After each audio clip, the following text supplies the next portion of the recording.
이 건축을 알아보시겠습니까? 바로 창덕궁의 인정전입니다. 이 건축은 잘 모르시겠죠? 바로 교토에 있는 옛 일본어의 궁전인 교토고쇼의 자신전입니다. 이 건축은 알아보신 분이 몇 분 계시겠죠? 바로 북경에 있는 옛 명청시대의 궁전인 자금성의 태화전입니다. 이 세 개의 건물은 한일중 삼국 궁전의 중심 건물인 정전입니다. 이 세 개의 건물만큼 한일중 세네 나라의 전통 건축이 가지고 있는 차이를 확실하게 보여주는 건축은 아마 없을 것입니다. 만일 이 세 건축의 차이를 눈치채신 분은 이미 세 나라의 옛 건축이 어떻게 다른가를 벌써 느끼고 계시는 것입니다. 한국, 일본, 중국 세 나라의 전통 건축이 어떻게 다른가를 소개하는 저는 여러분과 함께 이 세상을 같이 살펴볼 Cinema C Architecture A Psychoanalysis P 카푸 채널의 앞에입니다.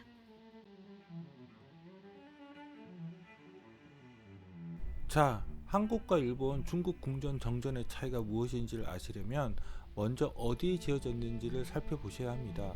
여기가 바로 창덕궁 인정전이 있는 종로구 일대입니다. 창덕궁은 임진왜란 때 불로 소실되고 전쟁이 끝나자마자 바로 복구가 되어서 실질적으로 조선시대 가장 오랫동안 조선 왕의 정국 역할을 합니다. 그런데 이 지도에 사실 힌트가 있습니다. 바로 옆에 있는 경복궁과 창덕궁을 한번 비교해 보세요. 여기는 교토고쇼입니다. 한 500년 정도 일본 왕의 궁전이었다가 메이지 유신으로 일본 왕이 도쿄로 왕궁을 옮기고 나서 이제는 일반인에게 무료로 개방되는 궁궐이 되었죠. 여기 가시면 일본에서 왕이 옛날부터 무슨 위치인지 확실하게 느끼실 수 있을 것입니다. 살아있는 신은 무슨. 자금성은 어마어마합니다. 원래 명나라의 궁궐이었는데 청이 쿨하게 재사용해서 지금까지 잘 보존되어 있죠. 인정전의 창덕궁, 자신전의 교토고쇼, 태화전의 자금성이 속해져 있는 땅들을 보셨습니다. 이제 새 왕궁의 차이점을 느끼셨겠죠?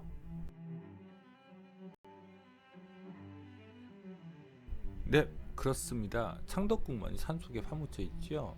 그럼 한국 전통 건축만 산속에 건축을 했을까요?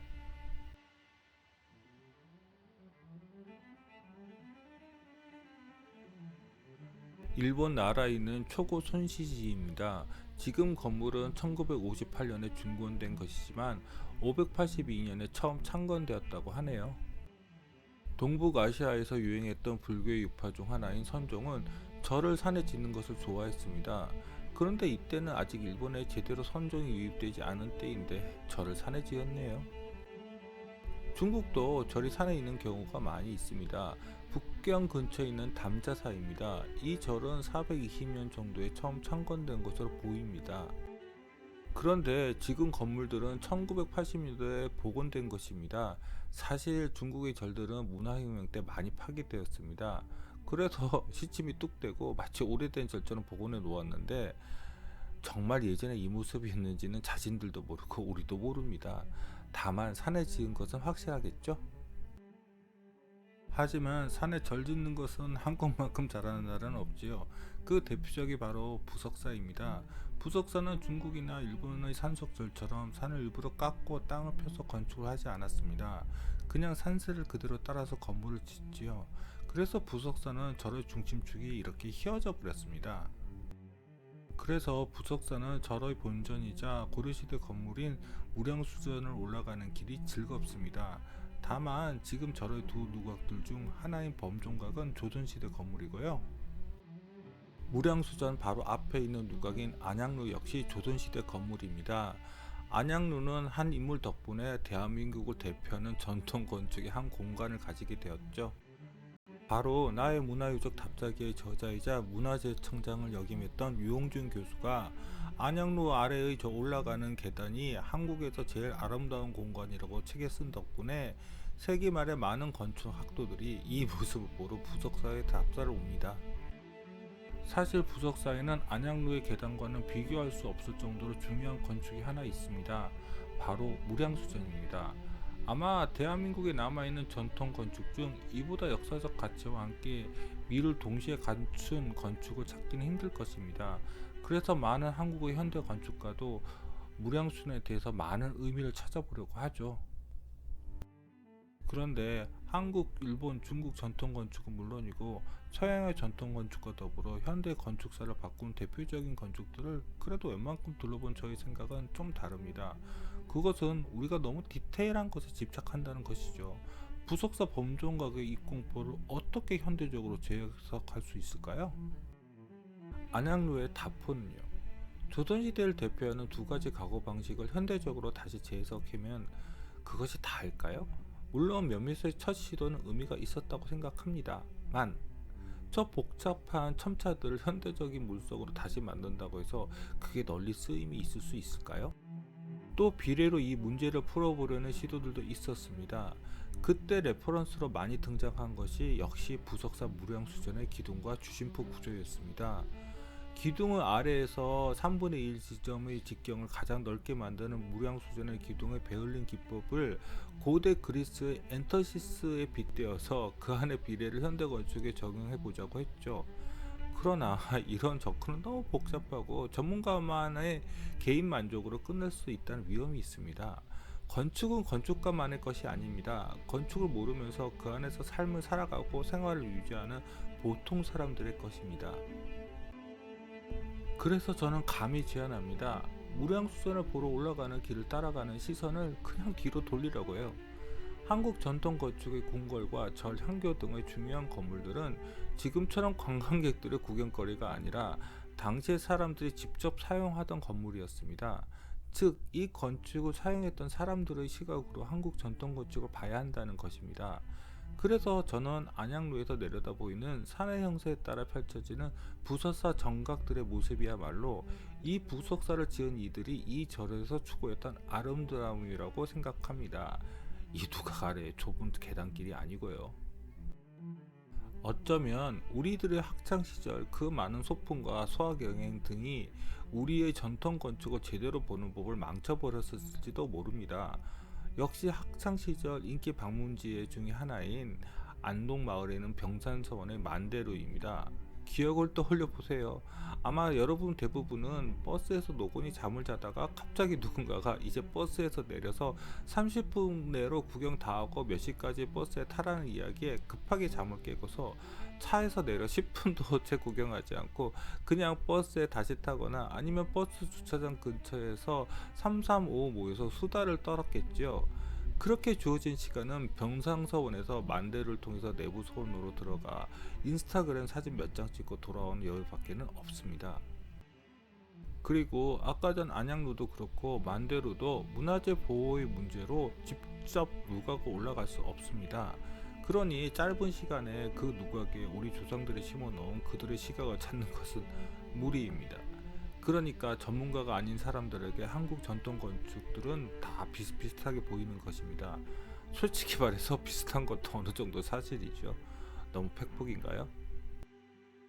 제가 본 한국 전통 건축 중 가장 아름답고 한국 전통을 잘 살리는 건축을 뽑는다면 저는 개인적으로 창덕궁의 부용지를 뽑습니다. 아마 창덕궁 부용지 하면 많은 여러분들은 이 모습을 떠오르실 겁니다. 물론 이 모습도 정말 훌륭하지요. 하지만 땡입니다. 아까 전 뒤돌아보라고 했으니 어수문 앞쪽에서 뒤돌아본 이 모습일까요? 부용정은 한국 정자 중에서 탑이라고 해도 반박할 사람이 없을 것입니다. 역시 이 풍경도 아름답지요. 하지만 역시 땡입니다. 저는 여기라고 생각합니다. 바로 부용지 맨 위에 있는 주암루입니다. 이 건물이 아름답다는 것은 아닙니다. 예전에 문화재 실측 조사 교육을 청덕구에서 받은 적이 있는데 그때 수업 시간에 땡땡이 치고 부용지 근처를 배회하다가 보는 사람이 없어서 몰래 저 주암루를 올라간 적이 있습니다.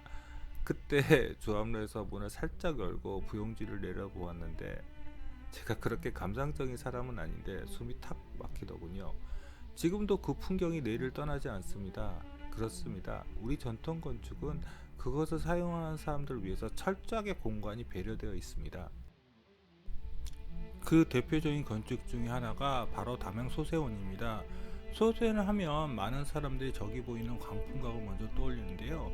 제가 관심 있는 건축은 저 뒤쪽에 있는 제월당입니다.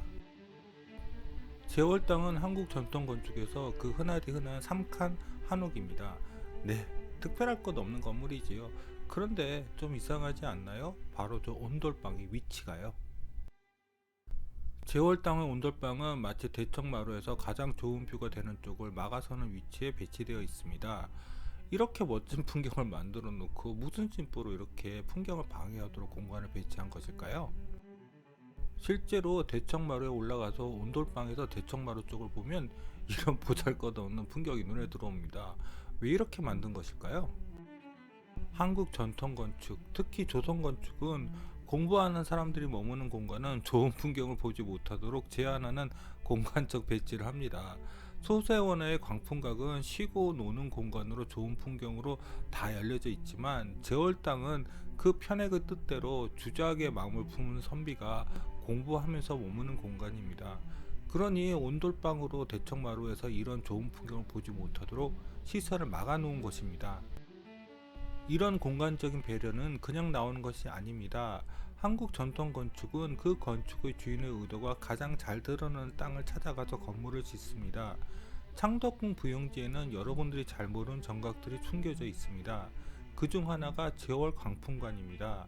정확히 어느 왕이 이 건물을 썼는지는 모릅니다. 다만 이 건물은 저 문을 열면 묘하게 부용지가 내려다 보입니다. 반면 여러분들은 부용지에서 이 건물이 있는지도 모르실 것입니다. 어쩌면 그 잔소리 심한 신하들을 피해서 한적하게 소일거리로 업문 소설책을 읽기 위해서 정조가 만든 정각이 제월 광풍관일지도 모르겠습니다. 그런데 놀랍지 않습니까? 그 좁은 부용지 땅 안에서도 기가 막히게 그런 위치를 찾아서 이런 건물을 짓는다는 게요. 물론 전통 건축에서 좋은 뷰를 가질 수 있는 건축을 만드는 것은 한국만의 것은 아닙니다. 그중 가장 대표적인 건축으로 교토에 있는 기요미즈 테라를 손꼽을 수 있겠습니다. 교토 도심에서 그리 멀지 않은 언덕에 위치하고 있는 기요미즈 테라에 올라가시면 바로 정면에서 교토 시내가 내려다 보이는 것은 아니지만 교토의 산세가 어떤지는 느낄 수 있으실 것입니다. 하지만 이 뷰를 위해서 기요미즈 테라는 이렇게 구조물을 따로 세워 올려서 저를 떠받치고 있습니다. 이런 생각을 하실 수 있습니다. 일본은 예전부터 건축 기술이 뛰어났다라고요. 그렇게 생각하실 수 있습니다. 동양, 특히 동부가 전통 건축에 대해서 전혀 모르는 서구인들이 그렇게 생각해도 할 수 없습니다. 하지만 당사자인 저희는 그럴 수 없죠. 더 근본적인 내부를 들여다봐야죠. 저는 그 해답의 실마리를 교토 근교에 있는 일본 왕실의 옛 별장인 가츠라 류큐에서 찾아보겠습니다. 전형적인 일본 전통 정원 중에 하나이죠. 자연은 그 모습 그대로를 담아놓은 듯한 정원이죠. 그러나 실제로는 나무 하나하나, 심지어는 연못에 놓여진 돌 하나하나도 원래 이 자리에 있었던 것이 아니라 다 정원사가 가져다가 꾸며놓은 것이라는 사실을 알게 되면 좀 다르게 보이지 않나요? 일본어로 열심히는 한자로 일생현명, 일본말로 이쇼켄메이입니다. 즉 사는 동안 목숨을 걸고 해야만 일본에서 열심히 했다고 쳐주는 것이죠. 아까 전 가츠라 류큐는 그래도 정원을 꾸미는데 자연의 나무나 돌들을 사용해서 진짜 사람이 손댄 것이 아니라 자연 그대로인 것처럼 보이게 하는 정도라 용서할 수 있습니다. 그런데 제가 정말 이해 못하는 것은 이 가래질입니다. 일본에서 가장 유명한 정원 중에 하나인 은각사라는 별칭을 가진 지조지의 정원을 보세요. 그리고 유네스코 문화재까지 된 료안지의 석정원을 보세요. 이 기법을 카레 산수이라고 한다고 합니다. 돌로 물을 표현한다는 일본의 정원 방식이라고 하는데 그 표현을 위해서 저 영역을 가장 딱 맞게 빗자루질을 하는 매뉴얼을 몇백 년 전에 만들었을 것입니다. 그리고 그 매뉴얼을 따라 빗자루질을 하루도 빼놓지 않고 매일 수백 년을 이어온다고요? 정말 목숨을 걸고 일해야만 일본에서는 열심히 산다고 인정을 해주나 봅니다. 그에 비해서 한국 전통 건축을 만들었던 우리 조상들은 그렇게 열심히는 살지 않았습니다. 조선 궁궐의 최고라고 하는 경복궁조차 정전이 위치하고 있는 중심 면역에 바닥을 제대로 다듬지 않은 박석을 깔아 놓았으니까요. 그런데 만약 여러분이 조선시대에 태어났다면 저 박석을 까는 사람이 되었을까요? 아니면 저 궁궐을 쓰는 사람이 되었을까요? 확률적으로 박석을 까는 사람이 될 가능성이 더 높겠죠? 일본에 태어났어도 자갈을 빗자루질하는 사람으로 태어날 가능성이 높겠죠? 중국은 어땠을까요? 중국의 열심히 기준은 스케일이 다릅니다. 청나라를 대표하는 왕실 정원인 이화원에 가보면 이런 거대한 돌이 정원에 위치하고 있습니다. 이 돌은 대체 무엇일까요? 혹시 수석이라는 것을 아십니까? 이 돌은 중국판 수석입니다. 크기가 어마어마하지요? 중국 전통 건축은 스케일이 어마어마합니다. 이화원의 이 넓은 호수는 왕의 연못입니다. 진짜 넓지요? 그런데 더 끔찍한 게 무엇인지 아십니까? 이 호수를 사람의 손으로 파냈다는 것입니다. 삽질을 한 것이죠. 그런데 사람들이 크게 착각하는 게 있더라고요. 지금 이화원에는 많은 관광객들이 찾아오고 있지만 원래 이화원은 왕과 몇 안 되는 왕실 사람들의 개인 정원이라는 것을요.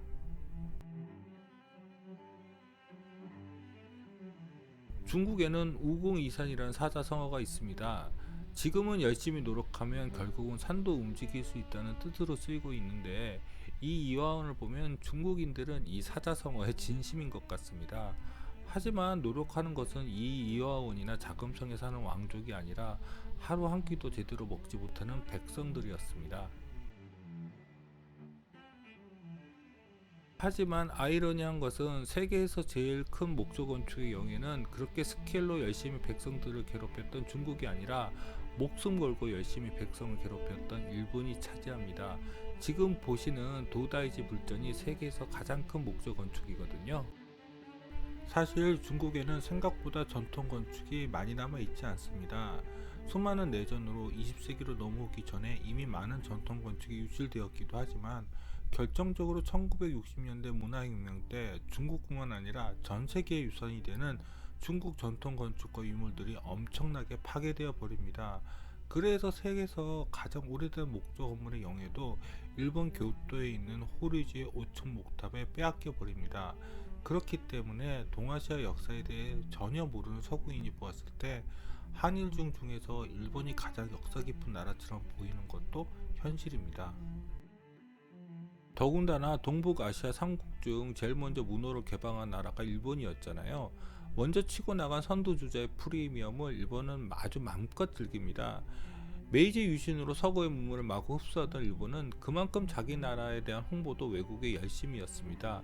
그 대표적인 홍보물이 바로 우키에요라는 일본의 풍속화가 들어있는 판화였습니다. 이 우키에요는 서구 문명에도 아주 큰 영향을 미쳤습니다. 그것은 미술과 건축에서 서양 예술을 이끌었던 두 천재가 우키에요의 열렬한 팬이었기 때문입니다. 그 주인공 중 한 명이 바로 빈센트 반 고흐였고 둘은 르꾸르비제와 함께 모더니즘 건축을 이끌었던 프랭크 로이드 라이트였습니다. 특히 라이트는 우키에요는 물론이고 일본 전통 미술을 수집하다가 파산을 하기 이릅니다. 그래서 빛으로 거의 쫓겨나다시피 해서 미국을 떠나 그토록 가고 싶어 했던 일본에서 꽤 오랜 기간 동안 일을 했고 이렇게 제국 호텔까지 짓기도 했죠. 라이트가 일본에서 일을 할 때 언어가 안 통하는 일본인들을 쓸 수는 없었죠. 그때 데려간 건축가가 바로 루돌프 신들러입니다.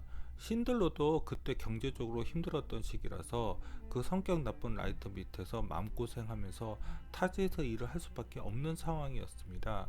그런데 라이트가 다시 미국으로 돌아간 사이 신들러가 일본에서 라이트의 작품들을 다 자기가 했다고 좀 떠들고 다녔나 봅니다.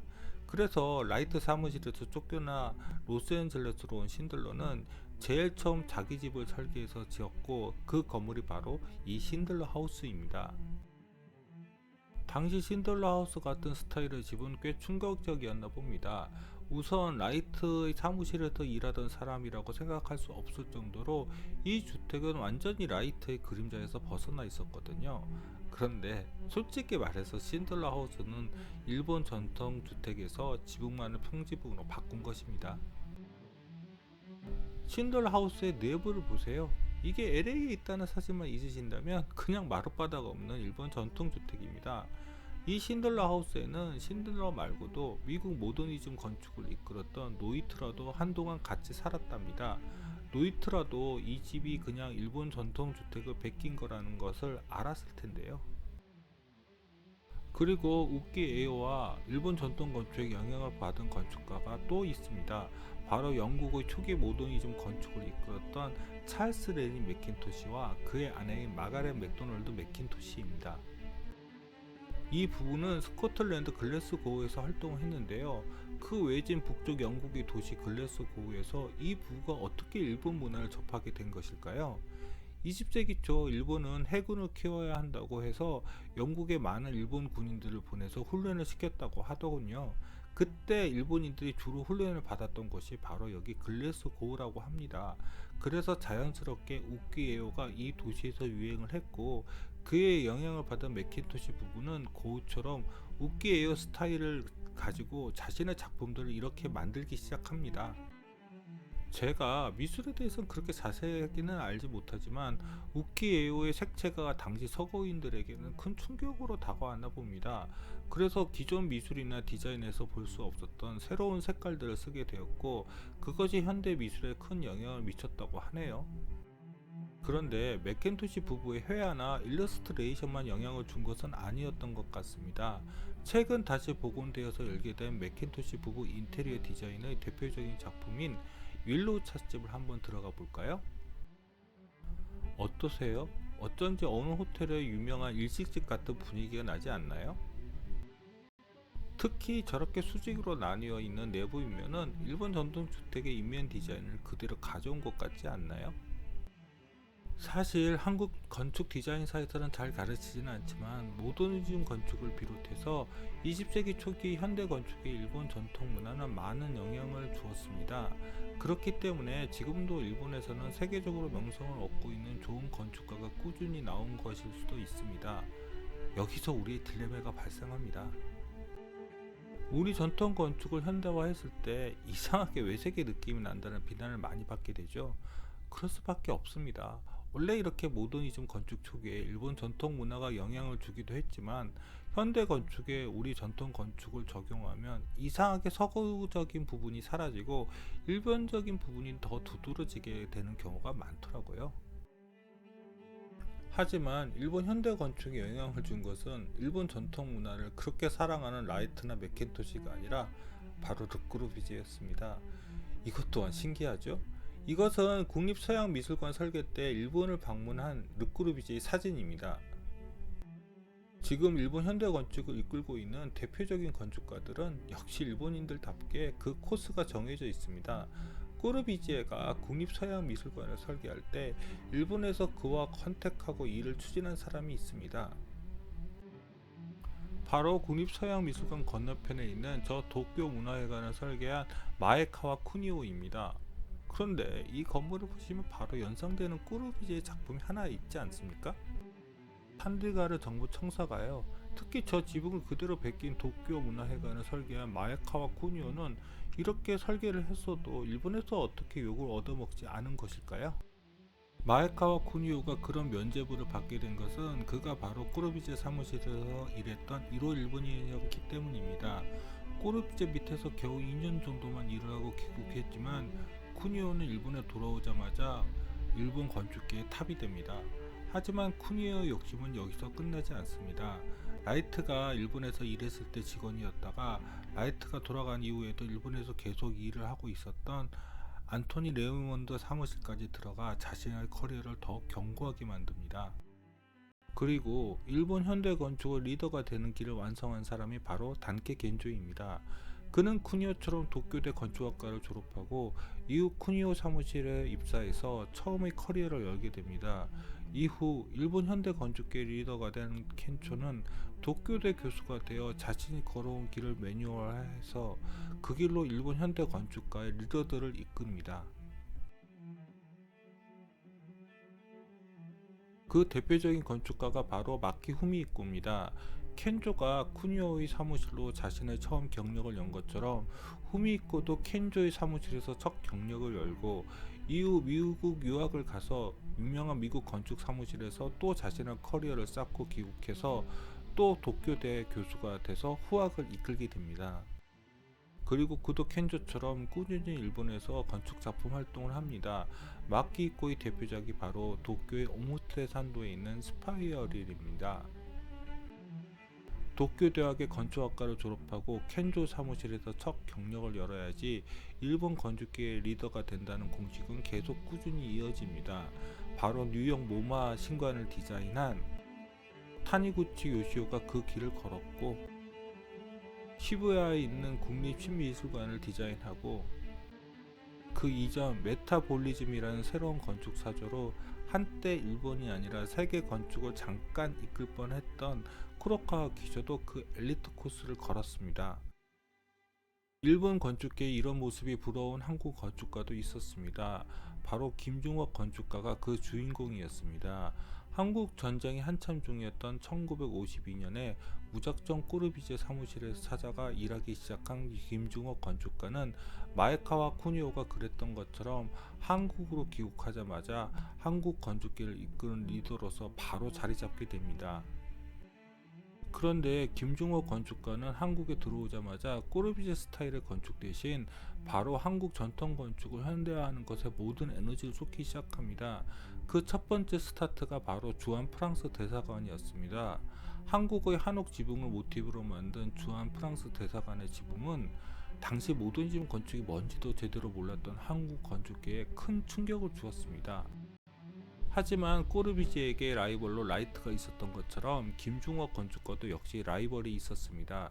그것도 하필 자신이 서울대학에서 교편을 잡았을 때 학생이었던 김수근 건축가였습니다. 한국 전쟁 때 군인으로 징집되었던 김수근 건축가는 탈영을 해서 일본으로 밀항해 도쿄예술대학교 건축과를 졸업했습니다.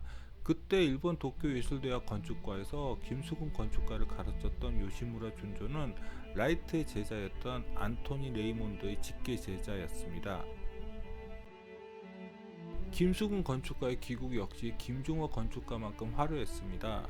당시 도쿄대 대학원 재학 때 남산의 국회의사당 현상설계 공모에 당선되어 금이 환영하게 됩니다. 그런데 정말 아이러니하죠. 남산 국회의사당 설계는 5.16 군사정변으로 백지화가 되어버립니다. 하지만 그의 명성은 이미 하늘을 찌르고 있었죠. 그래서 바로 일이 들어왔고, 그 작품 중에 하나가 남산 자유센터입니다. 그런데 이 건물 역시 알아보시겠죠? 바로 꼬르비제의 찬디가르 시청사를 그대로 베낀 것입니다.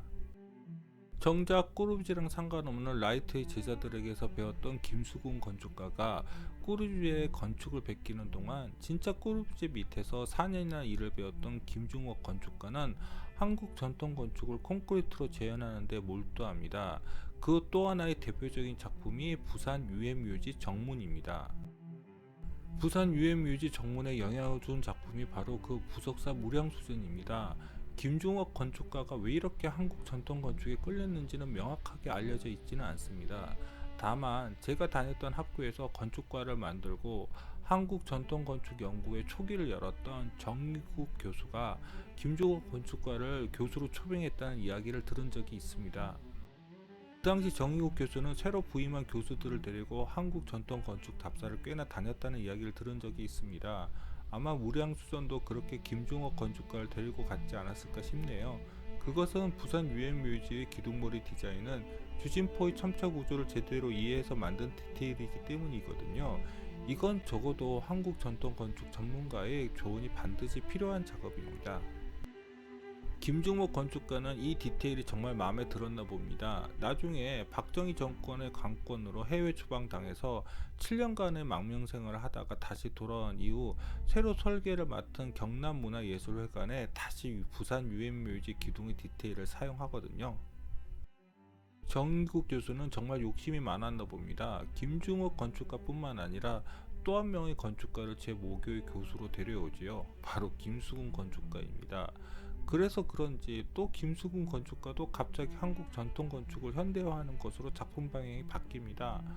그런데 그 첫걸음은 지옥이었습니다. 그 지옥의 시작이 바로 부여 국립박물관입니다. 김중옥 건축가처럼 한국 전통 건축의 지붕에서 모티브를 따서 설계했다고 하는데요. 그냥 이 디자인 가져다 쓴 것이죠. 이 건물은 일본의 이세 신궁의 한 건물입니다. 변명의 여지가 없지요. 물론 이 건물은 너무 외진 곳에 있어서 한국 사람들은 잘 모른다고 생각했을 수도 있죠. 김수근 건축가가 처음 엄청나게 자신있게 설계를 진행했지만 결국 자신의 의도대로 되지 않자 자신의 작품 목록에서 빼버린 세운상가입니다. 이 세운상가도 사실 모티브가 된 작품이 있습니다. 바로 라이트가 설계한 마린 카운티 시빅 센터입니다. 특히 이 건축의 중심 공간에 보이드된 공간은 세운상가의 내부 공간과 많이 닮아있죠. 또한 거대한 건물들이 도로를 지나서 이어진다는 컨셉도 비슷합니다. 다만 이 컨셉은 당시 반대가 심해 결국 실현되지 못했는데 그걸 가지고 또 세운상가 리노베이션을 통해 시도를 하네요. 하지만 라이트의 마린 카운티 시빅 센터가 가지지 못한 무언가가 이 세운상가에 숨겨져 있습니다. 정확히 세운상가가 아니라 청계상가와 대림상가 사이의 옥상층이라는 게 맞겠군요. 최근 방영한 빈센조라는 드라마에서 대림상가의 저 외부 계단이 나오더군요. 정말 반가웠습니다만 여기에 담겨져 있는 진정한 매력은 드라마에서 소화하지 못하더라고요. 이 철제 계단을 올라가시면 종묘랑 북악산까지 한눈에 들어오는 풍경이 기다리고 있습니다. 저 광고탄만 없으면 훨씬 더 멋진 뷰가 될 것 같은데 그게 좀 안타깝네요. 하지만 이제 곧 이 풍경도 역사 속에서 사라지겠죠. 세운상가 철거는 이제 시간 문제인 것 같거든요. 여러 우여곡절이 있었지만 김수근 건축가는 결국 한 건 해냅니다. 그 시작이 바로 공간 사옥입니다. 자신의 설계 사무실이었던 공간에서 라이트도 꾸르브지도 그리고 일본 건축에서 벗어난 자신의 건축을 시작합니다. 공간 사옥은 시간을 두고 몇 차례의 증축이 있었습니다. 특히 두 번째 증축은 공간 사옥의 한국 전통 건축을 어떻게 현대적으로 해석해야 할 것인가에 대한 김수근 건축가의 생각이 투영됩니다. 바로 저 입구부터요. 공간 사옥의 정문은 기존 현대 건축과는 다르게 외부에 열려져 있으면서 이상하게 닫혀 있습니다. 예전 여기가 설계 사무실이었을 때 여기 선배를 만나러 잠깐 온 적이 있는데 이 로비에서 선배를 기다리면서 참 희한한 공간이라고 생각을 했었습니다. 그것은 높이의 차이를 묘하게 이용해서 닫혀 있으면서 열려져 있는 듯한 공간감이었습니다. 더군다나 그 느낌이 또 그렇게 이색적이지도 않았습니다. 그런데 그 느낌을 의외의 공간에서 느꼈습니다. 바로 함양에 있는 정유창 고택의 사랑채 노마루였습니다. 사랑채 노마루에서 사랑마당을 바라본 모습입니다. 정말 느낌이 공간 사고의 로비 공간과 비슷하지요. 솔직히 김수근 건축가가 이런 느낌을 가지고 여기를 설계했다고는 생각하지 않습니다.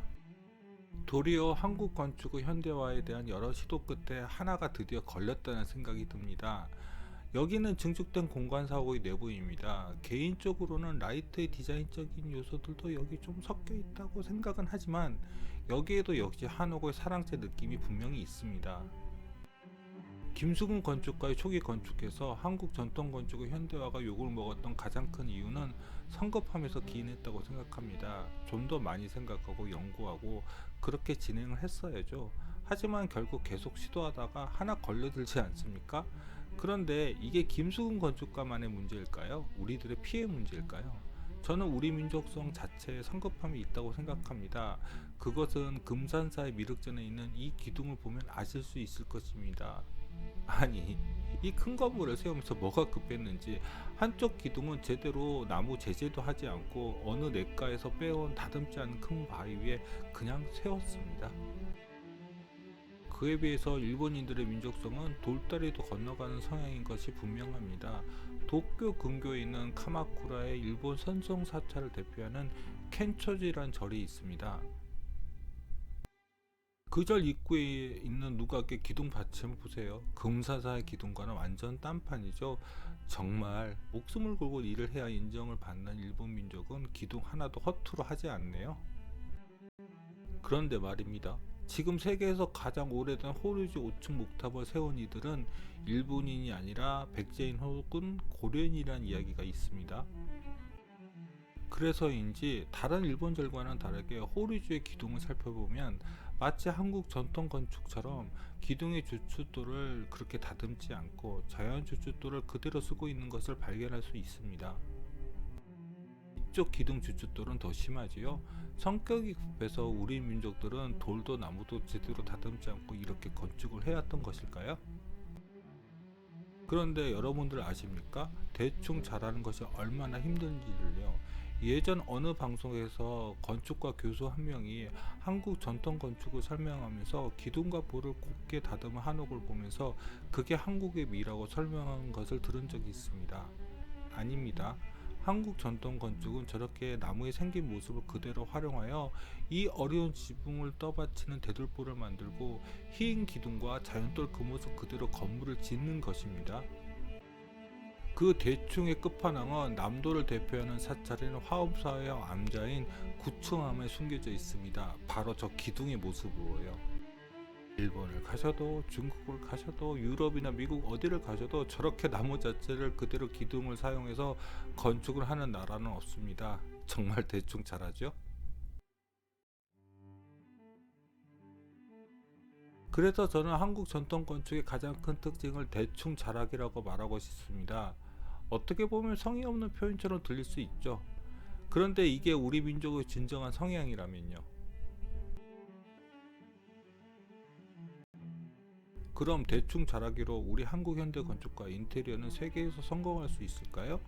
지금 일본을 대표하는 세계적인 건축가는 켄조의 매뉴얼대로 생산된 건축가가 아니라 이 빛의 교회 내부 사진 하나로 바로 세계적인 건축가가 된 최종학력 고졸의 건투선수 출신입니다. 그런데 나중에 알고 보니 건축 교육을 전혀 받지 않은 안도 다다오가 건축의 일을 시작할 수 있었던 것은 바로 그 쌍둥이 형제인 키타야마 타카오 덕분이더군요. 아, 성이 다르지요? 다다오는 어린 시절 아들이 없는 외가에 입양이 되어 그쪽 가게를 잇게 됩니다. 다다오와는 다르게 키타야마 타카오는 엘리트 코스를 받아서 다다오가 건축 사무소를 열었을 때 이미 오사카 근방에 힘께나 쓰는 도시 계획가였습니다. 그래서 일거리가 없는 다다오에게 키타야마가 건축주로 연결해 준 것 같습니다. 하지만 그 기계를 다다오는 놓치지 않았죠. 여러분들은 잘 모르시겠지만 다다오가 일본인 치고는 꽤 영어를 능숙하게 잘합니다. 그 언어 능력을 발휘해서 다다오는 일본 국내보다 먼저 해외에서 자신의 이름을 알립니다. 그리고 그 명성을 통해서 버블 경제의 막차를 타고 일본 각 지자체에서 마구마구 지어대는 여러 건축들을 수주해서 설계를 해댑니다. 그래서 이런 건축까지도 설계를 하지요. 다다오는 마치 건축 대학생이 설계 과제를 하듯이 정말 수많은 작품들을 설계하고 짓습니다. 그리고 그중 몇 작품이 제대로 걸리죠. 그중 하나가 바로 포토워스 현대미술관입니다. 그리고 이제는 일본이 아닌 프랑스 파리에서 파리 상업거래소를 복원하는 작업까지 참여를 합니다. 다다오는 원래 일본인들과는 달리 먼저 부딪히고 행동함으로써 일본을 넘어서 세계적인 건축가가 된 것입니다.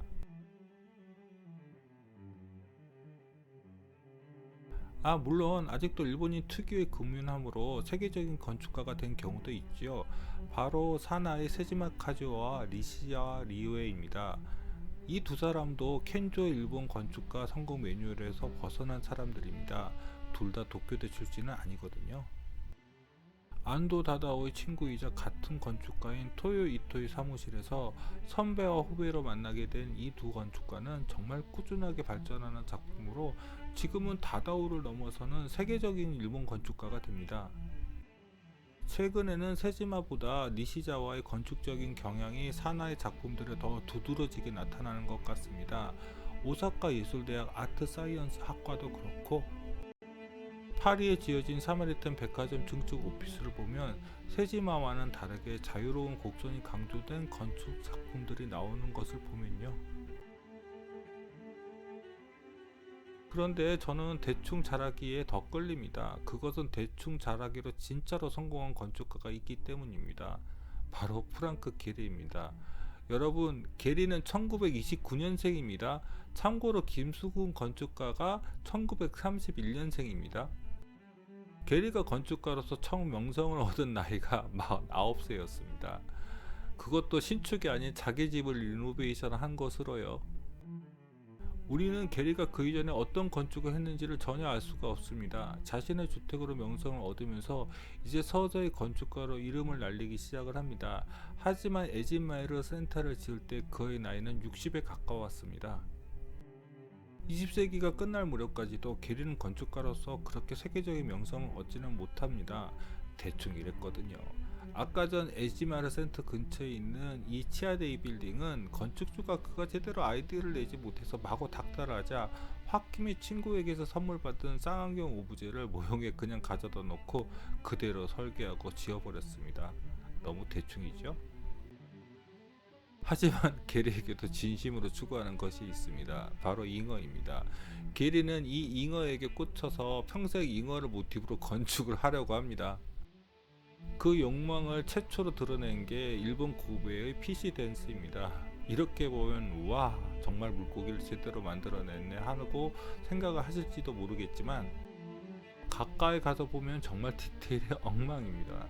제대로 된 설계라기보다는 어떻게든 잉어 모양을 만들려고 온갖 애를 썼다는 것을 알 수 있습니다. 아참 이걸 감리한 사람이 안도 다다오입니다. 대충 잘 만났죠? 하지만 그런 게리의 꿈은 카티아라는 컴퓨터 3D 프로그램을 만나게 되면서 새로운 길을 찾게 됩니다. 그 첫 번째 결과물이 바로 바르셀로나에 있는 이 올림픽 PC입니다. 그리고 곧바로 이 카티아는 게리의 인생을 바꿉니다. 그 컴퓨터 프로그램을 가지고 빌바오 구겐하임 미술관을 디자인하거든요. 하지만 이 역시 가까이 가서 보면 생각보다 디테일이 깔끔하지 않습니다. 그런데 제가 빌바오 구겐하임을 보고 가장 충격을 받은 것은 바로 그 깔끔하지 않은 디테일이었습니다. 저는 저런 자유스러운 형태의 유리벽을 세울 때는 유리들이 다 프레임 같은 것에 끼어 있어야 한다고 생각했습니다. 그런데 게리의 생각은 완전히 달랐습니다. 마치 물고기 비늘이 겹쳐져 있는 것처럼 유리판들을 그냥 이렇게 겹쳐서 만들었더라고요. 그냥 책에서 보고 컴퓨터 화면으로 본 것하고는 느낌이 완전히 달랐습니다. 형태를 위해 게리가 그냥 마구마구 구조물을 덧댄 것처럼 보이는 것도 충격이었습니다. 그런 무모함은 결국 사고를 치죠. 시애틀에 있는 팝컬처 박물관이 그 실패작 중에 하나입니다. 이건 모른 게리가 자신의 작품 목록에서 뺐습니다. 그도 그럴 것이 이 작품은 정말 디테일이 개판이거든요.